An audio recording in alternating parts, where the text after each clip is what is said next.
Welcome to the third and final episode in our 3-part season for the Circular Curious.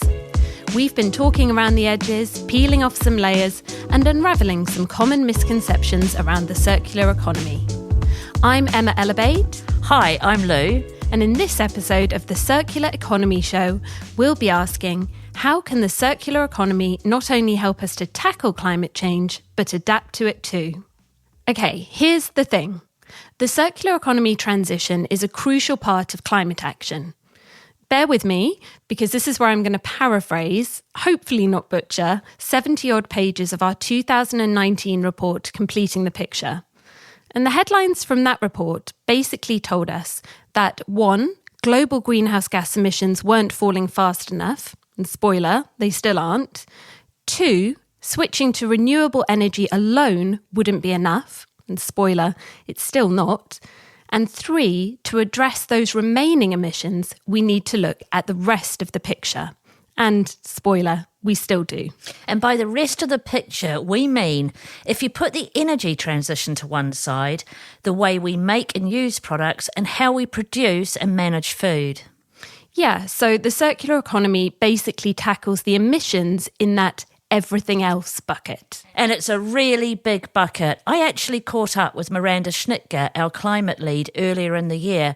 And so I just want to share a little clip of that conversation here, as I think the way she explains this key emissions and action gap really helps to hammer that message home.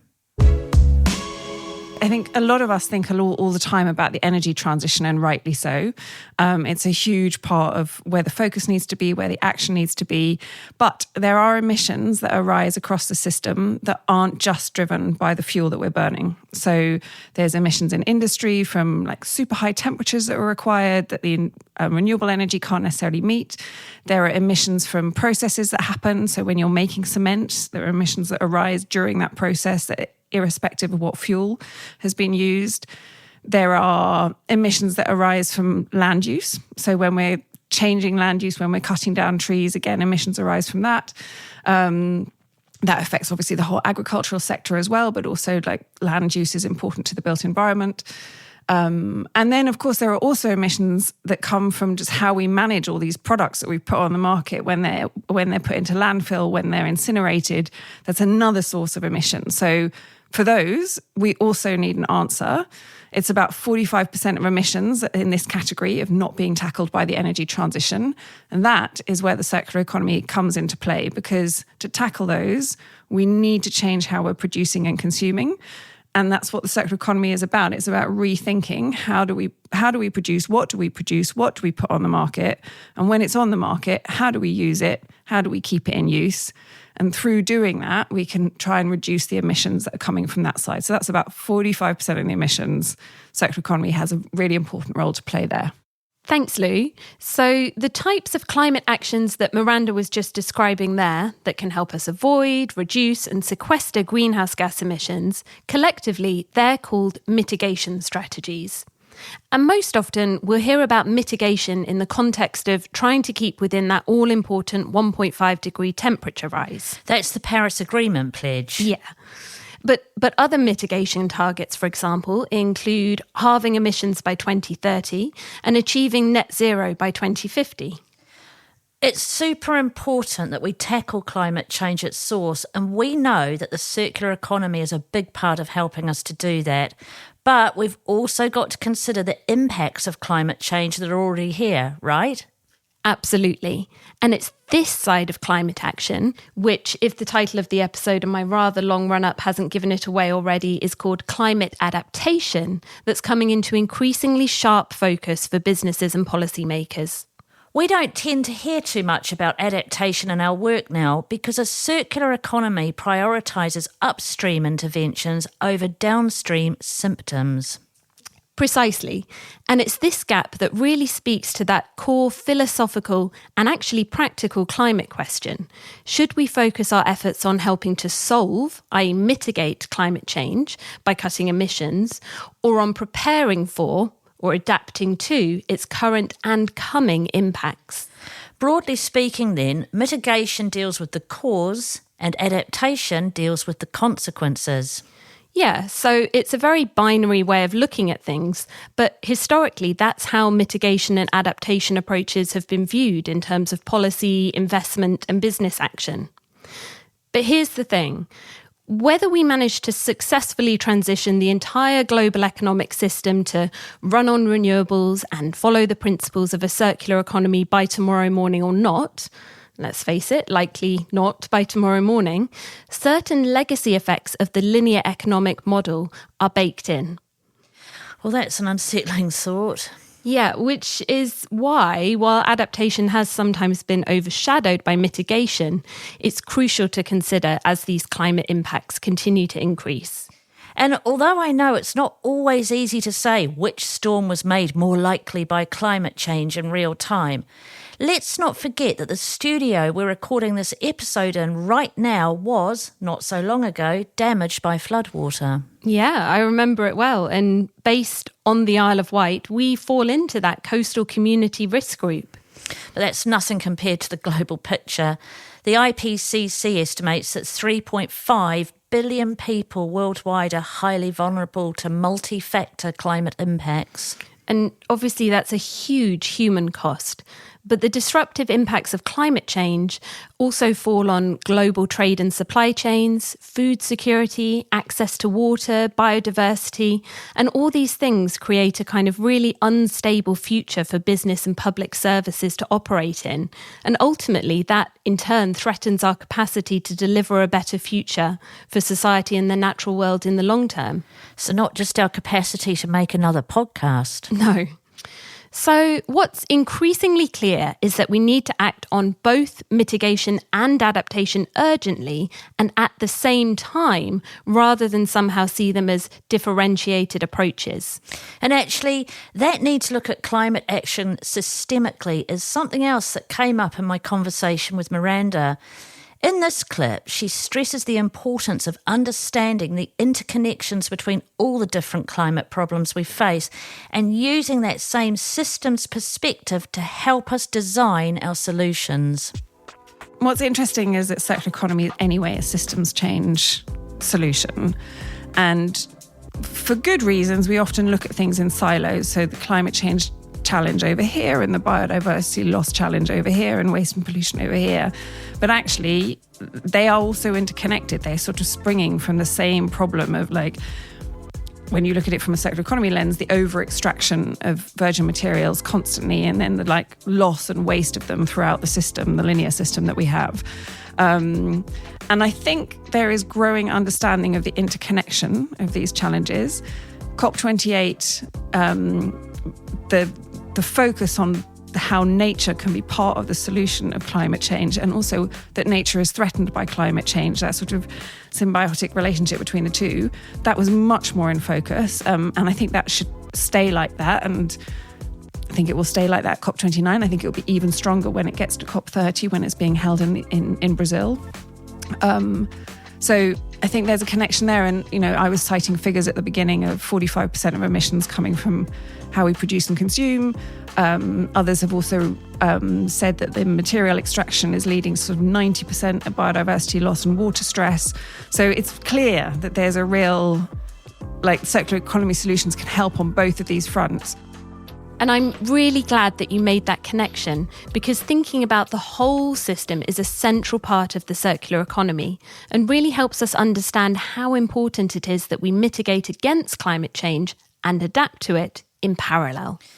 Yeah, I was wondering, are there any demonstrations of that kind of two birds, one stone approach that we can already see? Where are the overlaps in these two approaches? So it's true that to date, the relationship between a circular economy and climate adaptation has been less well mapped.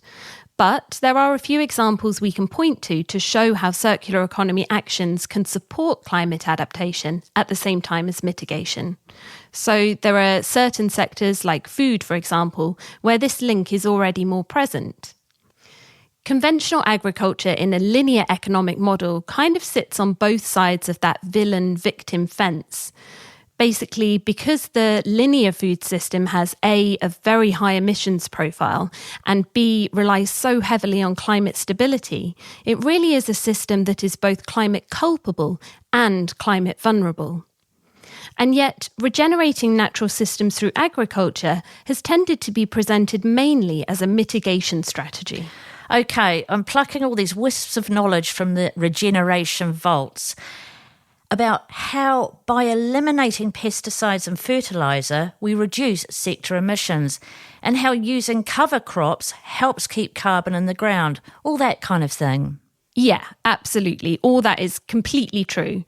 The global food system currently accounts for a third of greenhouse gas emissions, and a circular economy for food could almost halve these. Like you, Lou, that stat is baked into my brain like a little circular economy earworm.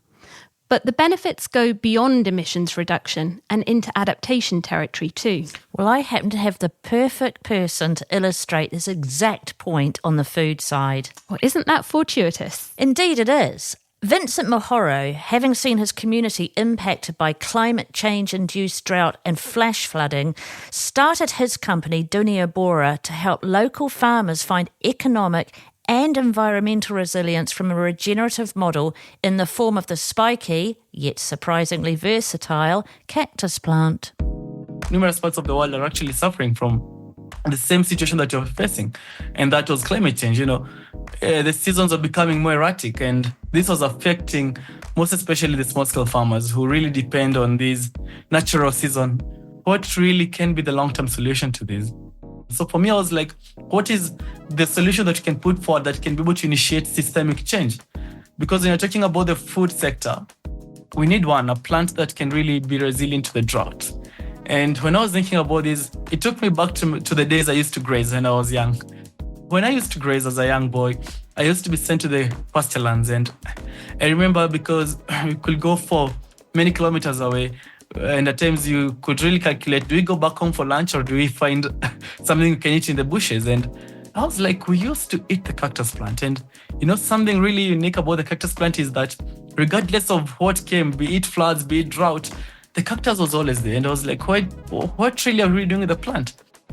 Clearly, the cactus plant is overlooked, overabundant and undemanding in cultivation terms.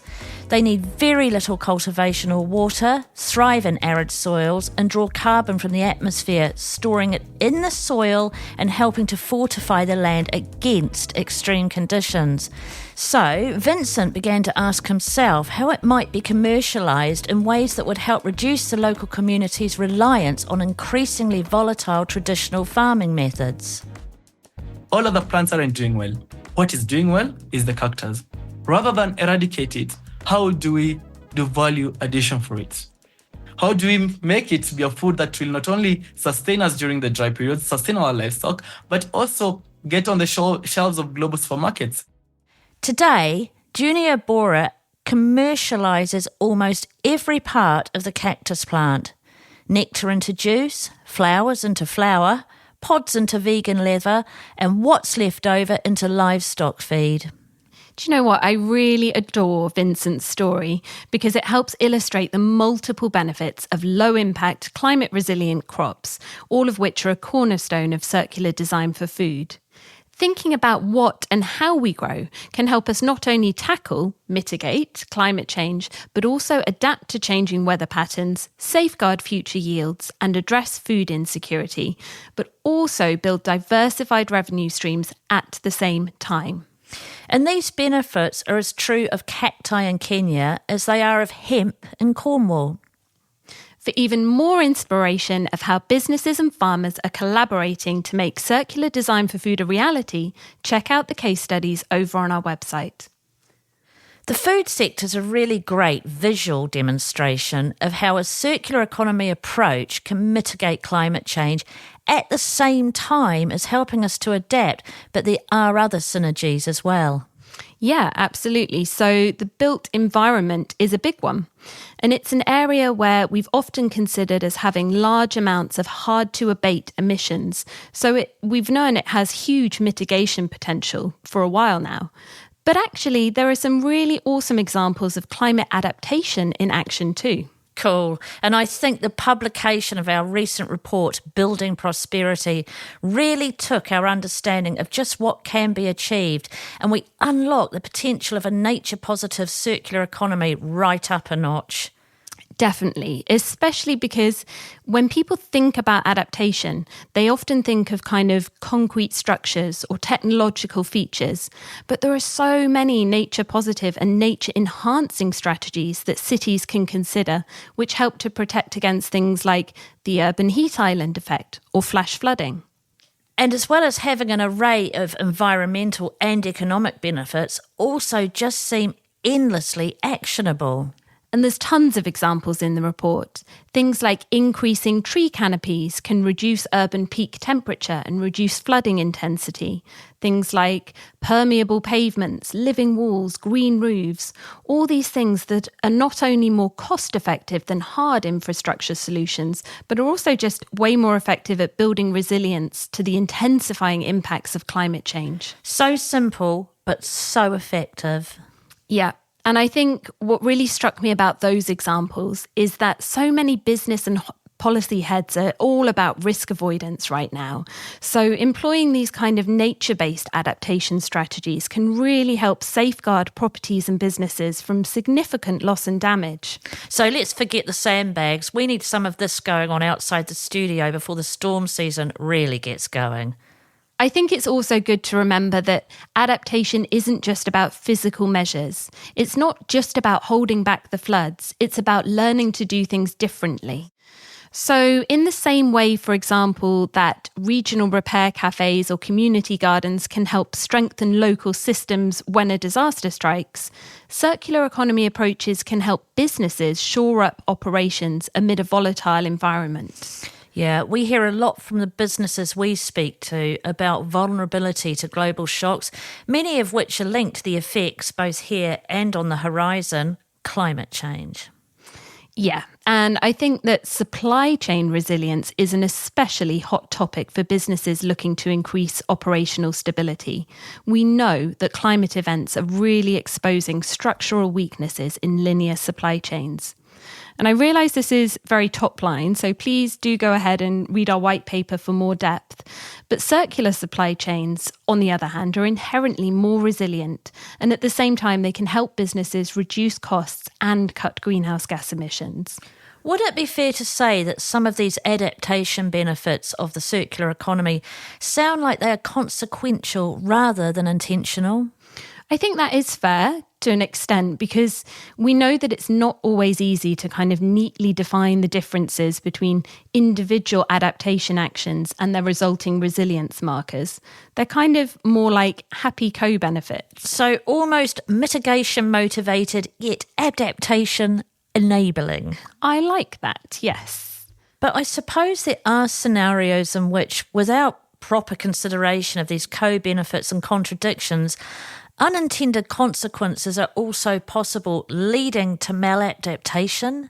Yeah, 100%. The reverse can absolutely be true, which is why it's so important that adaptation isn't considered in isolation. So just to give one example, if we're going to construct a concrete sea defence wall or kind of install air conditioning units, both of those things could, via their significant material and energy emissions, actively contribute to the worsening of climate change. So what we're saying is that it's essential that adaptation responses support those mitigation efforts. And vice versa. We're coming up to climate conference season, aren't we? Big time. So we've got New York Climate Week behind us, and now looking ahead to COP29, one of the big priorities in Baku will be securing the necessary resources for climate adaptation. Not that mitigation is exactly off the table. I mean, mitigation will never be off the table because tackling climate change at source is vital. And we know that the circular economy is critical to that. It's been reflected by its first ever inclusion in the negotiated outcomes text at COP28 in Dubai last year. Yeah, it was really great to finally see that kind of realisation on the global climate stage that if we are to bend the emissions curve and have a fighting chance of staying within that crucial 1.5 degree temperature rise, we need to urgently implement both the energy system transition and the systems transition from a linear to a circular economy. But if this episode has taught us anything, It's certainly taught me a lot. it's that mitigation and adaptation should no longer be considered in isolation, but hand in hand, so that we can address root causes and locked-in consequences together. Hear, hear. All for one and one for all. And on that note, Lou, thank you so much for joining me in this season of the Circular Economy Show. And thank you for inviting me to be here. It's been brilliant. Thanks for listening to this episode of the Circular Economy Show. As always, we'd love to know what you think, so drop us a review. And if you haven't yet listened to the first 2 podcasts in this Circular Curious season, in which we ask, is there a difference between sustainability and the circular economy? And what is durability even? Make sure to check those out too. We'll be back soon for a new season, so join us then.